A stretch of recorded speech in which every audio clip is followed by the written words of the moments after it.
ছোটবেলা থেকেই আমার স্বপ্ন ছিল আমিও স্টার হব। ছোটবেলায় যখন অভিনয় করতাম এটা নিয়ে কখনোই মা বা বাবা কেউই আপত্তি করেনি আসলে। আর আমার ক্যারিয়ারের সেই স্বপ্নের উড়ান সম্ভব হয়েছে আমার মায়ের জন্য।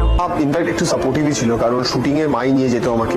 মা আমাকে সবসময় উৎসাহ দিত, স্কুলের নাটকে, ডান্স কম্পিটিশনে, সব জায়গায় আমাকে নিয়ে যাওয়া। বিভিন্ন জায়গায় যখন বিভিন্ন স্টুডিওতে যখন যেতাম মা বসে থাকতো। সফল না হলে উৎসাহ দেওয়া, পাশে থাকা।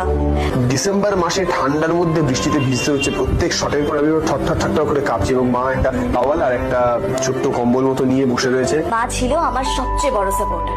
এই সময় মা বাবা দুজনেই খুব সাপোর্টিভ ছিল। তাকে ছাড়া আমি এই জায়গায় কখনো পৌঁছতেই পারতাম না। আমি, মা, বোন আমরা তিনজনে গেছিলাম এবং বড় পর্দায় প্রথমবার আমাকে দেখার যে অভিজ্ঞতাটা মায়ের কাছে একটা খুব বড় ব্যাপার ছিল। মা খুব খুশি হয়েছিল সেদিনকে, আই ভেরি ক্লিয়ারলি রিমেম্বার। আজ আমি যা, সবকিছু তোমার জন্য। আমার মায়ের থেকে আমি এটা শিখেছি যে সমস্যাগুলো কখনো বড় নয়, সম্পর্কগুলোই বেশি বড়। বলতে বলতে মা ফোন করছি, এক সেকেন্ড। একদম খারাপ বলবি না, সব ভালো বলবি। আচ্ছা ঠিক আছে।